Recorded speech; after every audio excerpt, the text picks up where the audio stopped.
አርዕስተ ዜና በኢትዮጵያ ስምጥ ሸለቆ ከ30 ሚሊዮን በላይ የሚገመት ሕዝብ ከሚገባው ፍሎራይድ መጠን በላይ በመጠቀሙ ለተለያዩ በሽታዎች ተጋላጭ ሆነዋል።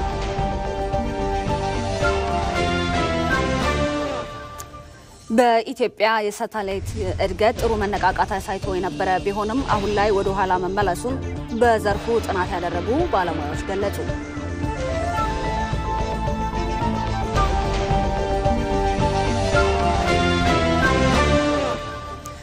ከውጭ 8 የላቲን አሜሪካ ሀገራት የአማዞን የደን ጭፍጨፋን ለመግታት የሚያስችል ስምምነት አደረጉ የሚሉት የሰዓቱ ዜና አበይት ጉዳዮች ናቸው። ጤና ይስጥልን እንደምንላችኋል የተከበራችሁ ተመልካቾቻችን 6 ሰዓት ሆኗል። ከኢትዮጵያ ቴሌቪዥን የሰዓቱን ዜና ይዘን ቀርበናል። ሜሮን ምትኩ ነኝ። አብራችሁን ቆዩ። በቅድሚያም በኢትዮጵያ ስምጥ ሸለቆ ከ30 ሚሊዮን በላይ የሚገመት ሕዝብ የዓለም ጤና ድርጅት የሚያስቀምጠውን በመጠጥ ውሃ ውስጥ ሊገኝ ከሚገባው ፍሎራይድ መጠን በላይ በመጠቀሙ ከቀላል እስከ ከባድ በሽታዎች ተጋላጭ ነው። የሰፊ ችግር ታዲያ የዜጎች ምርታማነት ላይ ተጽዕኖ ያሳደረ በመሆኑ ለዘርፉ በፖሊሲና ስትራቴጂ የተደገፈ መፍትሄ እንደሚያስፈልግ ባለሙያዎች ይናገራሉ። ኮሰን ብራኑ ዝርዝር አለው። የሰው ልጆች ለመጠጥና ለምግብ ማብሰያ የሚጠቀሙት ውሃ ውስጥ ሊኖር የሚገባው የፍሎራይድ መጠን በ1 ሊትር ከ1.5 ሚሊ ግራም መብለጥ እንደሌለበት የዓለም ጤና ድርጅት ደረጃ ያስቀምጣል። በኢትዮጵያ በተለይም በመካከለኛው ስምጥ ሸለቆ አካባቢዎች የሚገኘው ነዋሪ የሚጠቀሙ ውሃ ውስጥ ግን የፍሎራይድ መጠን ከሚገባው በላይ ስለመገኘቱ ጥናቶች ይጠቁማሉ። ይህ ደግሞ ዜጎችን ከቀላል እስከ ከባድ ለሚደርሱ የጤና እክሎች በማጋለጥ ለማህበራዊና ኢኮኖሚያዊ ቀውሶች ስለመዳረጉ ብዙሃኑ የሚጋሩት ነው። namni badheedhaa dhufu namni bishaan kana tanaan duraan dhugeen beekni አንድ ሰው ከሌላ ቦታ መጥቶ ይህን ውሃ ከጠጣ ለሽንት ሲቸገር አስተውለናል። እያቃጠለው ማለት ነው። እኛ እዚህ ተወልደን ያደግነውን ተወው። እኔ ለምሳሌ ጉልበቴን ያመኛል። ረጅም ጊዜ ነው። ታክሜም መዳን አልቻልኩም። አሁን እድሜ ካለቀ በኋላ ነው ንጹህ የመጠጥ ውሃ ሰርቶልን መጠጣት የጀመርነው። ይህን ውሃ በመጠጣቴ ብዙ ታምሜያለሁ። ወገቤና ጀርባዬ ጤነኛ አይደለም። አዳማ ተመላልሼ ታክሜያለሁ። ነገር ግን መፍትሄ አላገኘውም። የተነገረኝ ንጹህ የመጠጥ ውሃ እንድጠቀም ብቻ ነው። በኢትዮጵያ በስምጥ ሸለቆ አካባቢ የሚገኙ 16 ሚሊዮን በላይ ህዝቦች በፍሎራይድ በበዛበት ወይም በተጠቃ ውሃ የአጥንትና ተያያዥ በሽታዎች ይጠቃሉ። ይህ ፍሎራይድ የበዛበትን ውሃ ለማከም ታዲያ እንዲህ ከጀርባዬ እንደምትመለከቱት አጥንትን በማቃጠል ወይም በሳይንሳዊ ስሙ ቦንቻር ተብሎ በሚጠራው ማለት ነው አጥንትን በማቃጠል በማድቀቅና ከውሃ ጋር በማገናኘት የፍሎራይድ መጠንን ወደ 0.5% በየትኛውም ውሃ ውስጥ ማድረግ ይቻላል ማለት ነው። ይህ እንግዲህ ከአመታት በፊት ኢትዮጵያ ውስጥ ጥቅም ላይ ሲውል የነበረ መንገድ ነው። አሁን ደግሞ በተሻለ ዘመናዊ በሆነ ቴክኖሎጂ ተተክቷል ማለት ነው። ሁኔታው በጣም አስቸጋሪና ሰፊ ከ16 ሚሊዮን ህዝብ በላይ የሚያጠቃ ሆኖ ስለተገኘ ከ2010 ጀምሮ በፈረንጆቹ በተለይ በፊት ከኬንያ እናስገባ የነበረውን ቦንቻር የተባለውን ቴክኖሎጂ በእኛ ማዕከል ደረጃ ማምረት ጀምረን በዚህ ሂደት ላይ ያለን የተሻለ ቴክኖሎጂ የተባለውን ሃይድሮክሲል አፕታይት እንለዋለን ወይ ሃፕ በዚህ ማዕከል ደረጃ እንዲቋቋም ተደርጎ እየሰራን እንገኛለን። ህዝብ ተገቢው የፍሎራይድ መጠን ያለው ውሃ እንዲያገኝ በመንቀሳቀስ በአመት ከ60 እስከ 70 ሺህ ዜጎችን ተደራሽ ማድረግ የኦሮሚያ ራስ መረዳጃ ድርጅት አቅም ቢሆንም የተቀረው ከ15 ሚሊዮን በላይ ህዝብ ተጠቃሚነትን ማረጋገጥ ግን ዛሬም ጥያቄ ነው። ለችግሩ ስፋት ትኩረት በመስጠት በፖሊሲና ስትራቴጂ መደገፍ ግን ቅድሚያ ሊሰጠው ይገባል።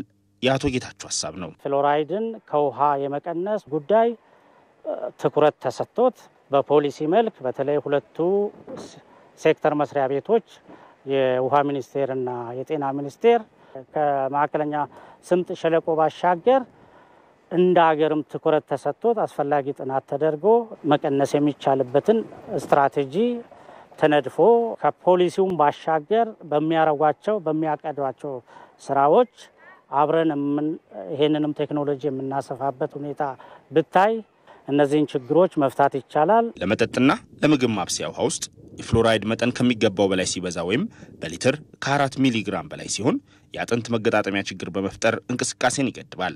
በሊትር ከ10 ሚሊ ግራም በላይ ሲሆን ደግሞ ከአጥንትና ከጥርስ አልፎ ለካንሰር አጋላጭ ይሆናል።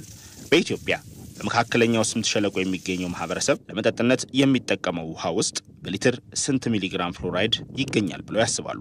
መልሱ ታዲያ በሊትር ከ5 እስከ 40 ሚሊግራም ፍሎራይድ ይገኛል ነው። ይህ አሳሳቢ የጤና ቀውስ መፍጠር ስለመቻሉ ታዲያ አሃዞቹ ብቻቸውን ምስክር ናቸው።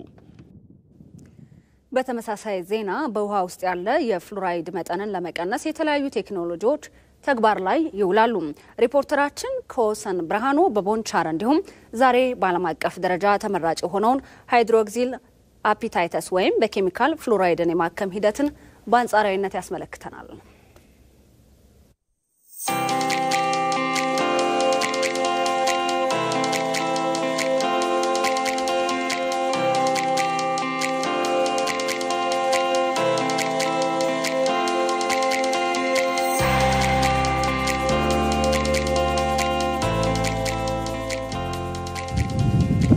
ያለን ፕሮዳክት ቦንቻር እና ሃይድሮክሲል አፒታይት ይባላል።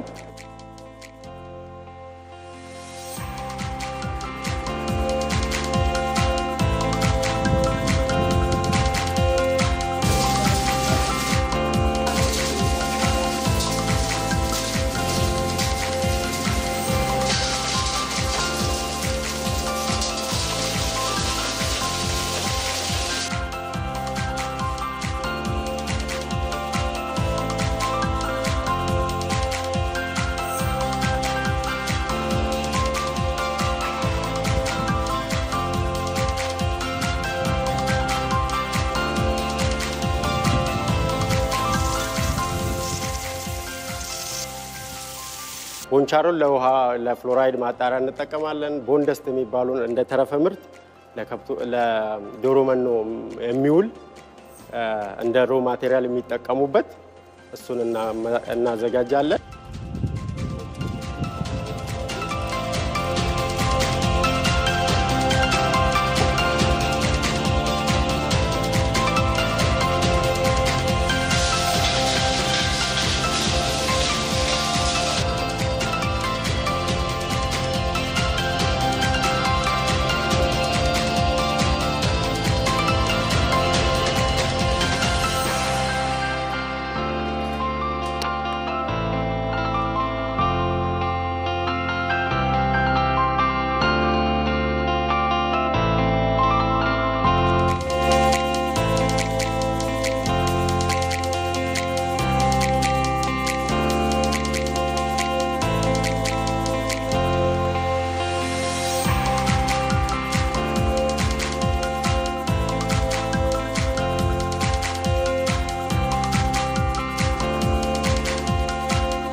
እርጥብ ኬክ ከደረቅ ኬክ ጋር በሚክሰር ከቀላቀለልን በኋላ ሃይድሮክሲል አፒታይት የምትባለዋን ምርት የመጨረሻ ምርት ታወጣልናለች።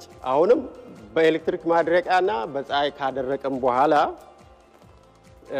እዚህ ጋር አምጥተን በ50 ኪሎ መዝናለን።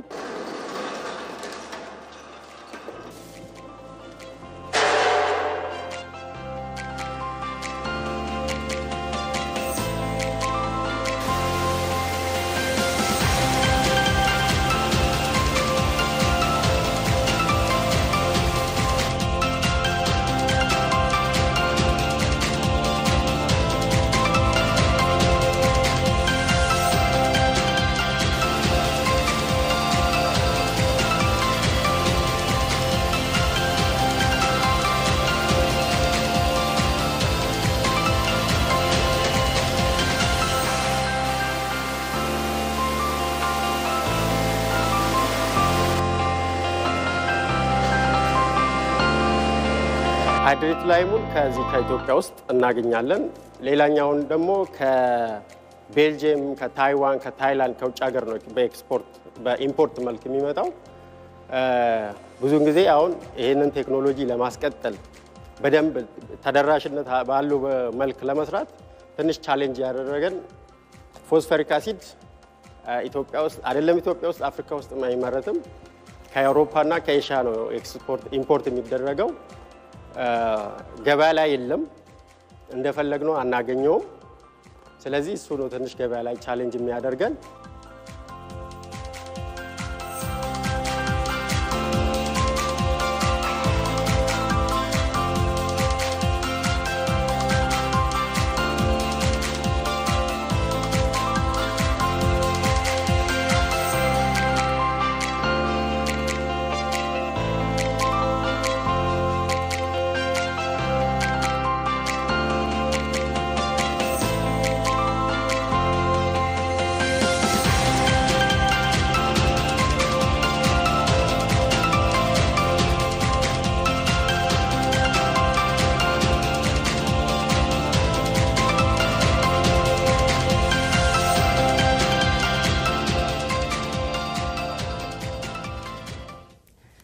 በኢትዮጵያ የሳተላይት እድገት ጥሩ መነቃቃት አሳይቶ የነበረ ቢሆንም አሁን ላይ ወደ ኋላ መመለሱን በዘርፉ ጥናት ያደረጉ ባለሙያዎች ገልጸዋል። ኢትዮጵያ ለመጀመሪያ ጊዜ ያመጠቀችው የመሬት ምልከታ ሳተላይት የአገልግሎት ጊዜዋ ማብቃቱና መረጃ መላክ ማቆሟን የኢትዮጵያ ስፔስ ሳይንስና ጂኦፓሻል ኢንስቲትዩት አስታውቋል። ዝርዝር አለን። ሩት ወርቁ።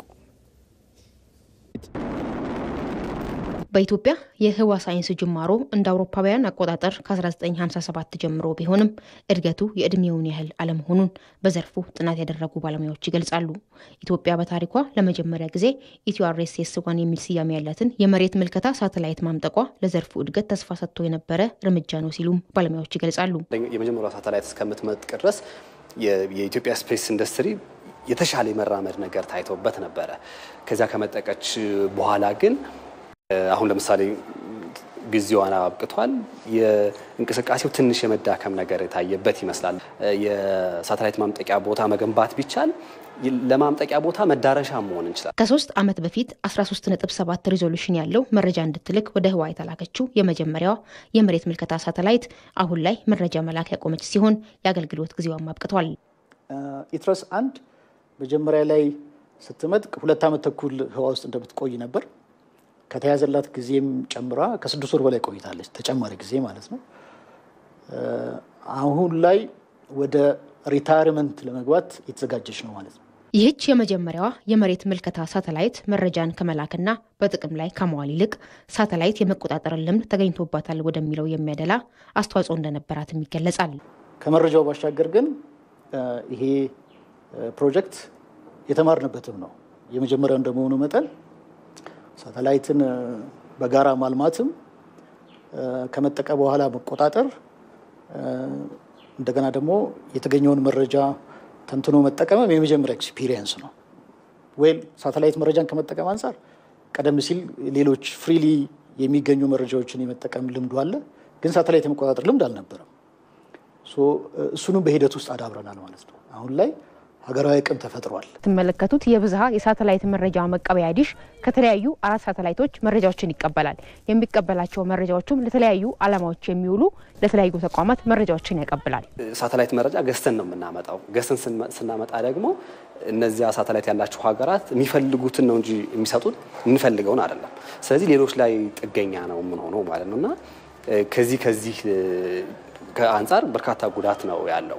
ሁለተኛ የስፔስ ኢንዱስትሪ በጣም አሁን እያደገ የመጣና ኢኮኖሚውንም እያንቀሳቀሰ ያለ ዘርፍ ነው። ለምሳሌ እስከ 2022 አካባቢ ወደ $400 ቢሊዮን ነበረ የስፔስ ኢንዱስትሪው። 2030 ላይ ወደ 3 ትሪሊዮን ይገባል ተብሎ ነው የሚጠበቀው።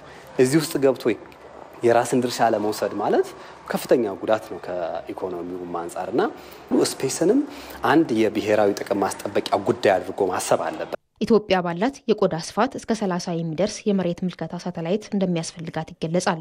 አሁን ላይ ግን ኢትዮጵያ የራሷ ሳተላይት የሌላት መሆኑ ለተለያዩ ጉዳቶች ተጋላጭ ያደርጋታል ሲሉ ባለሙያዎች ይገልጻሉ። የመጀመሪያው ጉዳት በስፔስ ፕሮግራም በስፔስ ውስጥ ኢትዮጵያ የራሷን እንቅስቃሴ አለማድረጓ የሴኩሪቲ ጉዳይ ነው። ለምሳሌ ኢትዮጵያ ያለችው ምስራቅ አፍሪካ ላይ በጣም ተፈላጊ ቦታ ነው። ስፔስ ላይ የራሷ ነገር ኖሯት አካባቢ መቆጣጠር አልቻለችም ማለት እንግዲህ ፖለቲካሊ ያለውን ትርጉም ማየት ይቻላል። ስለዚህ የመጀመሪያው ጉዳት ይሄ ተፈላጊ የሆነውን ቦታ በሳተላይት ቴክኖሎጂ መቆጣጠር አለብሽ። ይሄ በአካባቢው እንግዲህ ከሽብርተኝነት ጋር የተያያዙ ጉዳዮች አሉበትና ኢትዮጵያን የምታስጠብቂው ደህንነትሽን የምታስጠብቂው በሳተላይት መረጃዎችም ጭምር ነው። ይሄን አላረግንም ተጋላጭ ነን ተብሎ ነው የሚታሰበው። ኢትዮጵያ አሁን ራሷ የምትቆጣጠረው ሳተላይት የሌላት ሲሆን እንደ ቻይና ካሉ ሀገራት በሳተላይት መረጃ መቀበያ ዲሽ በኩል የተለያዩ የሳተላይት መረጃዎችን በክፍያና በትብብር ትቀበላለች።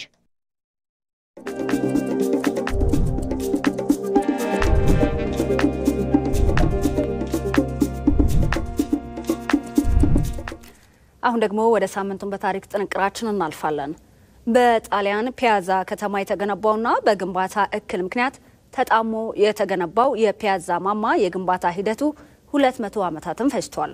የማማ ግንባታ የተጀመረውም እንደ አውሮፓውያን አቆጣጠር በ1173 በዚህ ሳምንት እንደነበር ታሪክ ይነግረናል። ዘገባውን ሜሮን በረዳ አዘጋጅተዋለች። ዛማኑኤል መንግስቱ እንዲያቀርበዋል።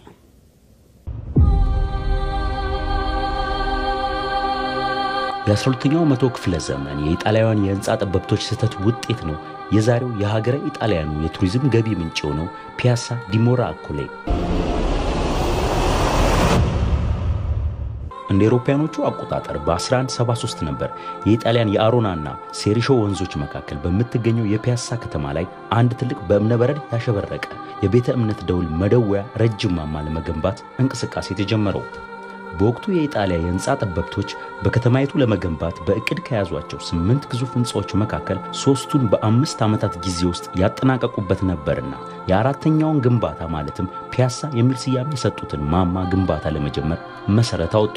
ታዲያ በአሸዋማና የሸክላ አፈር ድብልቅ መሬት ላይ መሰረቱ የተጣለው ፒያሳ ማማ ገና ግንባታው በደንብ እንኳን ሳይጀመር ወደ ደቡብ አቅጣጫ ማዘንበል ጀመረ። በዚሁ መካከል ታዲያ በፒያሳና በሌላኛው የኢጣሊያ ራስ ገዝ ከተማ አስተዳደር መካከል ጦርነት ይቀሰቀሳል። ይሄን የፒያሳ ማማ ግንባታ እንደተጀመረ ይቆማል። ለመቶ ዓመታት በቆየው በዚህ ጦርነት መካከል አስተዋሽ ያጣው ይህ ማማም በእነዚህ ዓመታት ውስጥ መሰረቱ ጠንካራ ሆኖ ነበርና ዳግም የማስተካከያ ግንባታ ለማድረግ የማይታሰብ ሆነ። እንዲያውም ከጦርነቱ ማብቂያ በኋላ እንደ ፈረንጆቹ አቆጣጠር በ1284 ግንባታው እንደገና ሲጀመር ከወቅቱ የህንጻ ጠበብቶች መካከል አንዱ የነበረው ጆቫኒ ዴስሞን መሰረቱን ለማቃናት ግንባታው በተጣመመበት በኩል መሰረቱ እኩል እንዲሆን በማሰብ ተጨማሪ ማስተካከያዎችን በማድረግ ዳግም ለማስተካከል ቢሞክርም ይባሱን ቀድሞ ከነበረው በይበልጥ መጣመም ጀመረ። ይህንን የተመለከተው የግንባታ ቡድኑ ታዲያ የመጨረሻውን እርምጃ ወሰደ። ይህም 900 ቶን አሊያም 440 መኪኖችን ያህል የሚመዝን ክብደት ያለውን ግንባታ በሰሜን አቅጣጫ ማከናወንና በዚያው አቅጣጫ ደግሞ 77 ቶን የሚመዝን አፈር ከመሬቱ ስር ማውጣት ነበር። የሙከራ ማማው ሙሉ ለሙሉ ከተጣመመበት እንዲቃና ባያደርገውም 2.5 ጫማ ያህል ግን እንዲቃና አግዞት ነበር። ይሁንና ከ100 ዓመታት በኋላ ተጀምሮ የነበረው ይህ የማማ ግንባታ ዳግም ከ12 ዓመታት በኋላ በጦርነት ምክንያት ተስተጓጎለ። አሁንም ረጅም ዓመታትን የፈጀው ጦርነቱ የፒያሳ ማማ ዳግም እንዳይስተካከል ሆኖ መሰረቱን እንዲጠብቅ በማድረጉ ዳግመኛ መሰረቱን ማቃናት የማይታሰብ በመሆኑ እንደዚያው ባለበት ግንባታው እንዲቀጥል ተደረገ። በመጨረሻም ግንባታው እንደ ፈረንጆቹ አቆጣጠር በ1370 ከ200 ዓመታት በኋላ የተጠናቀቀለት ይህ ማማም ከግንባታውም በኋላ ማዘንበሉን ግን አላቆመም ነበር።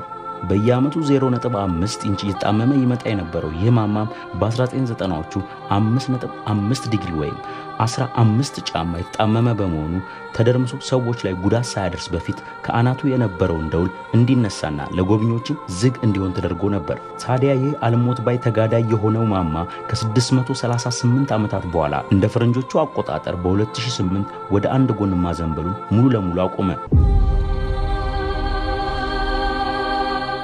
ይህም ብቻ አይደለም። በተደረገው ጥናት መሰረትም ይህ ማማ ካሁን በኋላ እንደ መሬት መንቀጥቀጥ ያለ የተፈጥሮ አደጋ ካላጋጠመው በቀር ለ200 ዓመታት የመፍረስ አደጋ እንደማያሰጋውም ተረጋግጧል።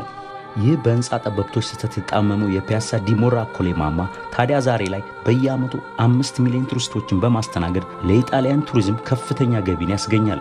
ታዲያ የዚህ የፒያሳ ዲ ሞራኮሌ ማማ ግንባታ የተጀመረው እንደ ፈረንጆቹ አቆጣጠር በ1173 በዚህ ሳምንት ነበር።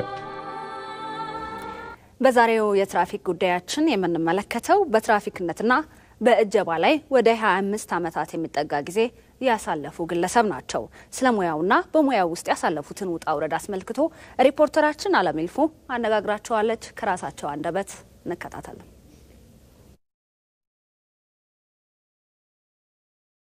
ኢንስፔክተር ብርሃኑ አይደምኬል እባላለሁ። የአዲስ አበባ ፖሊስ ኮሚሽን ትራፊክ ቁጥጥር መምሪያ የሞተር አጀብና ቁጥጥር ዲቪዥን ኃላፊ ነኝ። 1986 ሰራዊቱን ተቀላቀልኩኝ። ከዛ በተለያዩ ቦታዎች በመከላከል ስራ እንዲሁም በተቋማት ጥበቃ በተለይ አዲስ አበባ ዩኒቨርሲቲ ቋሚ ጥበቃ እዛ ከሰራው በኋላ ወደ ትራፊክ ሙያ ካሉት ሰራዊቶች ተመልምለን በ1992 ትራፊክ ፖሊስ ሆንኩኝ ማለት ነው። ውጣ ውረዶች አሉት የትራፊክ ሙያ እንዲሁም የፖሊስ ሙያ። ወደሽው ስትገቢበት ውጪ ሆነሽና ከገባሽ በኋላ ደስ የሚሉሽ ነገሮች አሉ፣ ቻሌንጆችም አሉት። ከቻሌንጆቹ መካከል ብዙ የህብረተሰብ ፍላጎት ልታሟያችም ህብረተሰቡ ራሱ አረዳዱ ግራና ቀኝ ነው። በዛ መካከል የህብረተሰቡን ሁኔታ ተረድተሽ እንደ ማህበረሰቡ ለማስታረቅ መሞከር ከባድ ቻሌንጅ ነው። ወይ አደጋ ሲደርስባቸው ነው የሚረዱት ወይም ደግሞ በሆነ አጋጣሚ ነው የሚረዱት እንጂ ትራፊክ ፖሊስ ለኔ ነው የቆመው የሚል ብዙ ሰው አታገኝ። ሌላው ፀሐይ፣ ዝናብ፣ ብርድ የሚባል ነገር የለም በእኛ። እንደገና ደግሞ እንደ ቤተሰብ እንዳለው ሰው በዓል ብለሽ ቤት የምታርፊበት ሁኔታ የለም። በዝናብ ስለሆነ ዞር ብቲ መንገዱ ታቂዋለሽ፣ የአሽከርካሪዎቻችንን ባህሪ ታቂያለሽ። ዙሪያ ለዙሪያ ጥርቅምቅም ብሎ ችግር ይፈጠራል። አሁን አጀብ አለ ቢባል ሌሊት ነው ይደወልልሻል። ተኝቻለሁ፣ የሞቀ አልጋ ነው፣ ቤተሰቤን የሚባል ነገር የለም። ዘሎ መውጣት ነው። በተባለ ሰዓት ወታደር በሰዓት አይታማም። ስፔሻሊ ደግሞ ሞተር አጀብ ቁጥጥር በሰዓት አይታማም። ሰዓት ቆጥሮ የሚሰራም አይደለም። ስራው በቃኝ ይበቃሃል እስኪል ድረስ ስራ ቆጥሮ በቃኝ በዚህ ሰዓት አቆማለሁ የምትይው ነገር የለም። ዛሬ ረፍት ነኝ ዘመድ ልጠይቅ፣ ዛሬ ረፍት ነኝ ከጓደኛዬ ጋር ልዝናና የሚባልበት እንትን የለም። ከአጀብ ሌሊት 8 ሰዓት ላይ እንግዳ ሸኝቼ ወደ ቤት እየሄድኩ ቤቴ ወደ ሸጎሌ ነው። ቀለበት መንገድ ሃይዌውን ገብቼ እየሄድኩ ከፊት ጅቦች ማአት ሆነው መጡ። ምን ላርግ ሰውነቴ ሁሉ ማረገውን አጣሁኝና ያለው የሌለው ሳይረኑን ከፍቼ እያስጮኩ ሲሄድ ጅቦቹ በዚህ እየቀዘሩ ከፊቴ ይሮጣሉ። ከዛ ሞተሬን እንደምን አንበሳ ጋራጅ ነው ማሳደረው እዛ አቁሜ ወደ ቤት ሲሄድ ከኋላዬ ከቦኛውን ደግሞ ይስቃሉ እንደሰው። ቤት ገብቼ ምን እንደሆንኩ አላውቅም። ሲነጋ ብቻ ነው ራሴን ያወቅሁት። ሌላው ደግሞ አንድ አስቂኝ ምልሽ እግረኛ ትራፊክ ጉለሌ ነበር የሰራሁት። አስኮ አካባቢ ሙሉ ትርፍ ጭኗል፣ ያስጨበጭባል፣ ይጨፍራሉ እንደ ሰርግ። ቅዳሜ ቀን ነው። ከዛ እንዴ ቆይ እስቲ አቁም አልኩኝና ስከፍት አንድ ሴትዮ ነጠላ ዘቅዝቀው ለቅሶ ዘንቢልም ይዘዋል። በዘንቢል ለዘን ይዘው የሚሄዱት ማለት ነው። እንዴ ማማ ምን ነው ለቅሶ እንዴት ያጨበጭባሉ ስላቸው እንጂ አባቱ አጨብጭብ ያሉኝ አጨበጨብኩ። ምን ላርግ እንግዲህ አሉኝና ይሄ ነው ያለኝ ገጠመኝ። ማነው 17ቶች ላይ ቁጥጥር እየተደረገ ነው። ህብረተሰባችን በሰላም ወጥቶ መግባቱ እንደገና ደግሞ መንገድ ላይ ሲያገኝሽ እኮ ትራፊክ ወዴት ነው የምትሄደው ይላል። ይሄ ደስታ የሚሰጥ ነው ከውስጥ። እውነቴን ነው የምለው። ብናጠፋም ብንበድልም ህብረተሰባችን ለኛ የሚያደርገው ነገር በምንም አልከፍለውም ከምስጋና ውጭ።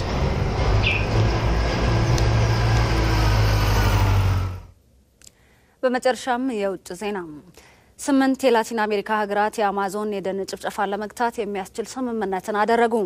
ሀገራቱ ከስምምነት የደረሱት በደኑ መመናመን ምክንያት እየተከሰቱ ያሉ የአየር ንብረት ለውጥ ቀውሶችን ለመቀነስ በማለም መሆኑን ቲአርቲ ዘግቧል። በብራዚል በተካሄደው የመሪዎች ጉባኤ ላይ የዓለማችን ትልቁ የአማዞን ደንን መመለስ ወደ ማይቻልበት ደረጃ እንዳይደርስ ለማድረግና ለማልማትም ተስማምተዋል። ቲአርቲ ይህን ይበል እንጂ በሌላ በኩል ሮይተርስ ሀገራቱ ወጥ የሆነ የአካባቢ ጥበቃ ፖሊሲዎችን ለማዘጋጀትና ቀጠናዊ ትብብርን ለማጠናከር ቢስማሙም የደን ጭፍጨፋውን ለማስቆም ግን ሙሉ ለሙሉ ከስምምነት አለመድረሳቸውን አስነብቧል። እንደ አውሮፓውያን አቆጣጠር በ1995 የአማዞን ተፋሰስን በሚጋሩት የላቲን አሜሪካ ሀገራት የተቋቋመው የ8 ሀገራት ቡድን ከ14 ዓመታት በኋላ የመጀመሪያ ጉባኤውን በብራዚል ያካሄደ ነው።